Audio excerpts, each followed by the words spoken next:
ਆਕਾਸ਼ਵਾਣੀ ਤੋਂ ਦੇਸ਼ ਦੇ ਪ੍ਰਧਾਨ ਮੰਤਰੀ ਨਰਿੰਦਰ ਮੋਦੀ ਦੇਸ਼ ਦੀ ਜਨਤਾ ਨੂੰ ਸੰਬੋਧਨ ਕਰ ਰਹੇ ਨੇ ਤੇ ਆਓ ਸੁਣਦੇ ਹਾਂ ਕੀ ਕਹਿਣਾ ਹੈ प्रधान मंत्री नरेंद्र मोदी का। एक छोटी चीज और आग्रह पूर्वक इसको करिए। आप देखिए गरीब के साथ आपका कैसा जुड़ाव आता है, उस पर आपको कैसी सफलता मिलती है।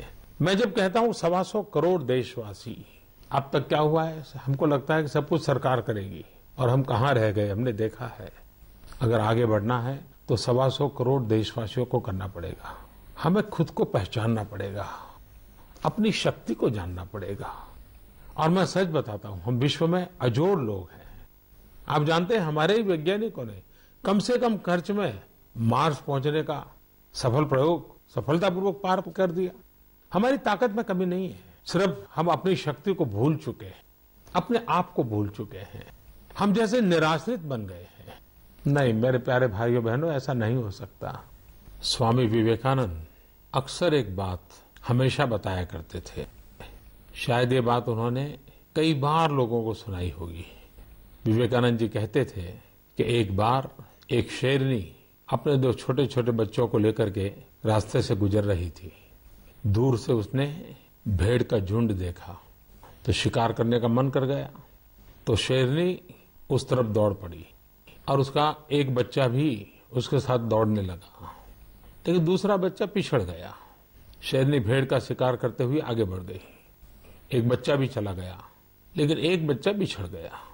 जो बच्चा बिछड़ गया उसमें एक माता भेड़ ने उसको पाला पोसा बड़ा किया और वो शेर भेड़ के पीछे ही बड़ा होने लगा। उसकी बोलचाल आदतें सारी भेड़ जैसी हो गई। उसका हंसना खेलना बैठना उठना सब भेड़ के साथ ही हो गया। एक बार वो जो शेरनी के साथ बच्चा चला गया था वो बड़ा हो गया था। उसने एक बार इसको देखा कि ये क्या बात है, ये तो शेर है और भेड़ के साथ खेल रहा है, भेड़ की तरह बोल रहा है, क्या हो गया इसको। तो शेर को थोड़ा अपना हम पर ही संकट आ गया, तो इसके पास गया और उसको कहने लगा, अरे तू क्या कर रहे हो, तुम तो शेर हो। तो कहा नहीं, मैं तो भेड़ हूं, मैं तो इन्हीं के बीच पला हूं, बड़ा हूं, इन्होंने मुझे बड़ा किया है, मेरी आवाज देखिए, मेरी बातचीत का तरीका देखिए। तो शेर ने कहा कि चलो मैं दिखाता हूं तुम कौन हो। उसको एक कुएं के पास ले गए और कुएं में पानी के अंदर उसका चेहरा दिखाया और खुद के चेहरे के साथ उसको कहा, देखो हम दोनों का चेहरा एक है, मैं भी शेर हूं, तुम भी शेर हो। और जैसे ही उसके भीतर से आत्मसम्मान जगा, उसकी अपनी पहचान हुई, तो वो भी उस शेर की तरह भेड़ों के बीच पला हुआ शेर भी दहाड़ने लगा। उसके भीतर का सत्व जग गया। स्वामी विवेकानंद जी यही कहते थे, मेरे देशवासियों, 125 करोड़ देशवासियों के भीतर अपार शक्ति है, अपार सामर्थ्य है। इतना सामर्थ्य है, हमें अपने आप को पहचानने की जरूरत है, हमारी भीतर की ताकत को पहचानने की जरूरत है। और फिर जैसा स्वामी विवेकानंद जी ने कहा था, उस आत्मसम्मान को लेकर के, अपनी सही पहचान को लेकर के हम चल पड़ेंगे तो हम विजयी होंगे, सफल होंगे और हमारा राष्ट्र भी विजयी होगा, सफल होगा। मुझे लगता है हमारे 125 करोड़ देशवासी भी सामर्थ्यवान है, शक्तिवान है। हम भी बहुत विश्वास के साथ खड़े हो सकते हैं। इन दिनों मुझे ईमेल के द्वारा, सोशल मीडिया के द्वारा, फेसबुक के द्वारा कई मित्र मुझे चिट्ठी लिखते हैं। एक गौतम पाल करके व्यक्ति ने एक चिंता जताई है। उसने कहा है कि जो स्पेशली एबल्ड चाइल्ड होते हैं, उन बालकों के लिए नगर पालिका हो, महानगर पालिका हो, पंचायत हो, उसमें कोई न कोई विशेष योजनाएं होती रहनी चाहिए, उनका हौसला बुलंद करना चाहिए। मुझे उनका ये सुझाव अच्छा लगा, क्योंकि मेरा अपना अनुभव है। जब मैं गुजरात में मुख्यमंत्री था तो 2011 में एथेंस में जो स्पेशल ओलंपिक होता है, उसमें जब गुजरात के बच्चे गए और विजयी होकर के आए, तो मैंने उन सब बच्चों को, स्पेशली एबल्ड बच्चों को मेरे घर बुलाया। मैं 2 घंटे उनके साथ बिताए। शायद वो मेरे जीवन को बहुत ही इमोशनल, बड़ा प्रेरक वो घटना थी, क्योंकि मैं मानता हूं कि किसी परिवार में स्पेशली एबल्ड बालक है तो सिर्फ उनके माँ बाप का दायित्व नहीं है, ये पूरे समाज का दायित्व है। परमात्मा ने शायद उस परिवार को पसंद किया है, लेकिन वो बालक तो सारे राष्ट्र की जिम्मेवारी होता है। बाद में इतना मैं इमोशनली टच हो गया था कि मैं गुजरात में स्पेशली एबल्ड बच्चों के लिए अलग ओलंपिक करता था। हजारों बालक आते थे, उनके माँ बाप आते थे, मैं खुद जाता था। ऐसा एक विश्वास का वातावरण पैदा होता था।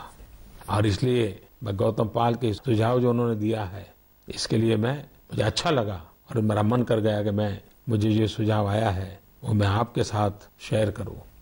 एक कथा मुझे और भी ध्यान आती है।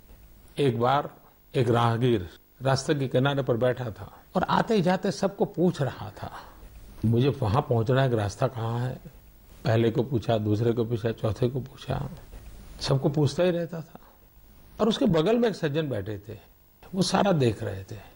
बाद में खड़ा हुआ, खड़ा होकर के किसी को पूछने लगा तो वो सज्जन खड़े होकर के उसके पास आए।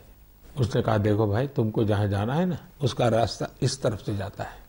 तो उस राहगीर ने उसको पूछा, भाई साहब, आप इतनी देर से मेरे बगल में बैठे हो, मैं इतने लोगों को रास्ता पूछ रहा हूं, कोई मुझे बता नहीं रहा है। आपको पता था तो आप क्यों नहीं बताते थे? बोले, मुझे भरोसा नहीं था कि तुम सचमुच में चल करके जाना चाहते हो या नहीं चाहते हो, या ऐसे ही जानकारी के लिए पूछते रहते हो। लेकिन जब तुम खड़े हो गए तो मेरा मन कर गया, हाँ, अब तो इस आदमी को जाना है, पक्का लगता है। तब जाकर के मुझे लगा कि मुझे आपको रास्ता दिखाना चाहिए।